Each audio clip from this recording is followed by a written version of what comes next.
Hi guys. I this keeps pressing on my heart. And honestly, I'm so irritated that how often I keep hearing this that I knew I had to come on and do a live about this. And I'm like, am I really going to get on and do a live about this? And the answer is yes, because I'm talking to people behind closed doors and more one-on-one settings about this thing all the dang time. We're talking today about blue balls. And if you're here and you're brave enough to say hi in the comments, I'd love to know that you're here and have this conversation with you. And if you watch the replay, obviously, I'd love to know. And love to hear your thoughts too. This is so funny to me, but it's come up so often and I haven't really addressed it. So you know what occurred to me this morning is I'm going to Google this thing. Like, what is the origin of this? Because here's the reality. It is not a big deal at all. And most of the women that bring this up to me, okay, for one, no man in any session I have ever, no man has been like, and then there's this huge problem. Because I'm always left with blue balls.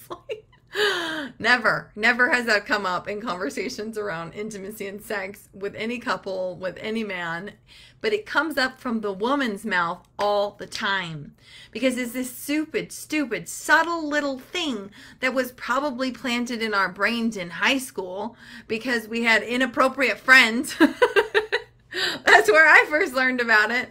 And actually, as I've talked to him, it's like, oh, I still carry this thing from high school that I'm worried about giving him blue balls and how this affects our intimacy, my friends. This is not a big deal. This is like not a big deal. So I go and I Google it. Like, wait a second. We need to know here. So I'm clicking over. I hope you can still see me. There's a Wikipedia page about blue balls. You can go read it, and it's not inappropriate. It's done very well. There's a few like male health magazines too when you Google blue balls that pop up, and it's a temporary discomfort that can happen in some men from prolonged erection without ejaculation, right? It's not a big deal. It's like a slight discomfort, like, ow, someone's pinching me. Like, it is not a serious thing at all. And yet, this is what I hear is like, well, like, I don't want to like lead him on. I don't want to like, give any sort of signs if I don't feel ready to have sex. I don't want to like get him all excited because then he's going to have blue balls and then I feel bad. And so then sometimes I say yes, even when I don't really want to. And all of this stuff that actually is founded on something that is like nothing at all.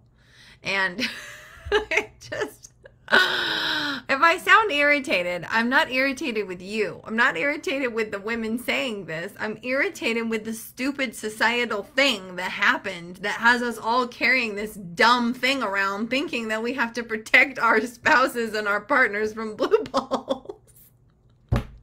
Okay? Are you with me? Like, is this resonating? What are you thinking here?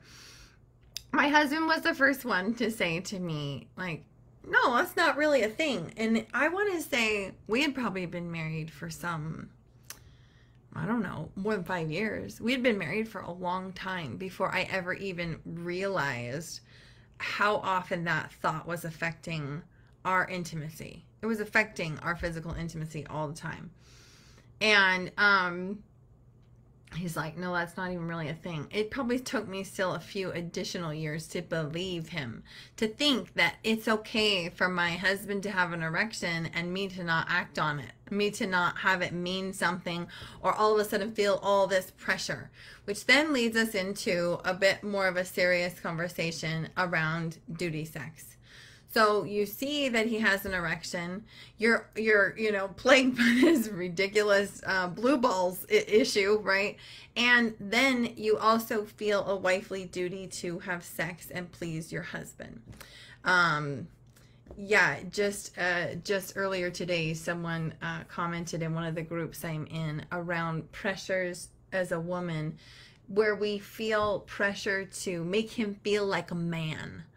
Um, that's a phrase we've heard since we were kids, right? Like that's what women do. And it's interesting because I've had people get mad at me for bringing up the concept of duty sex, and I've had them say to me, what day and age are you living in? We're not in the 50s. And I'm like, well, then you come sit in my chair and listen to the stories that I hear every day, because I still hear women continually having duty sex. Like, and I think it comes from a place of love. It's like, I love this person. I want to honor this person. I want to, I know like what they want the most, and I want to honor that. And, you know, and so it comes from these very beautiful places, but I can promise you every single time, duty sex never leads to the intimacy and connection that you're trying to create. And your husband may think, your partner may think, yeah, I think, you know, if given the choice, I'd rather she just say yes, even if she doesn't really want to. They may say that, but they don't actually mean it. Because what happens is, you are now here engaged in physical intercourse or physical intimacy of some sort. Your brain is over here on the to-do list, and whoever knows what else, right? Like you're not in it. And they feel that. And then it creates a wedge. It creates an even greater disconnection than what you had before. Like the act of sex itself doesn't automatically mean connection. It doesn't automatically create intimacy. We all know the feeling of robotic sex, which is void of intimacy, versus the kind of sex that feels so connecting, like your souls are one and the same, right? So my friends, I'm here to say duty sex is never a good option. And if you find yourself hearing this and feeling like it feels uncomfortable, you wish that you had given yourself this kind of permission, but you don't really know how to navigate it. It's way more than I can just go on and on here on a training about. Come reach out to me, shoot me a DM. Let's talk about like your situation. Let's talk about what it might take for your personal circumstances to get you to a place where you feel really good about the sex that's happening in your life. And every yes is a full yes, and every no is a clear no. Because your husband's going to respect you more for that. And usually what I find is when we really clearly define that within ourselves, we end up saying yes way more often than we thought. That was the case for me. When I finally accepted that I have a yes and I have a no and I have a voice in this and I can choose what I want, and I really reclaimed my sensuality as mine for myself and pursued my own pleasure and all of that, I love sex. And sometimes my husband and I have conversations because I start to feel insecure that I want it more than him, just because that's never been the case before. Like literally that has been the case for me. Like it changed everything, where I used to not want it at all to now wanting it, and sometimes worrying like I want it more even than you do. So my friends, I hope your takeaway from today is blue balls is not a thing. Go Google it. It's so stupid. It's like, it's a dumb thing.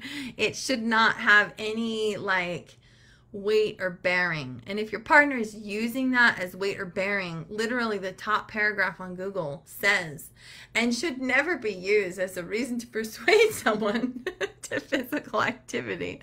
Like, it shouldn't. It's fine. They're not going to die. It's fine. And number two, like really plant this in for yourself. Am I having duty sex? Am I saying yes when I mean no? And how is that actually benefiting my life? How is that benefiting me as a person? How is that benefiting our marriage? Or is it possibly actually doing more harm than good? All right, friends, you know my DMs are always open. I know this is like a little bit of an uncomfortable conversation, and I hope that you got a lot out of it. Bye, guys.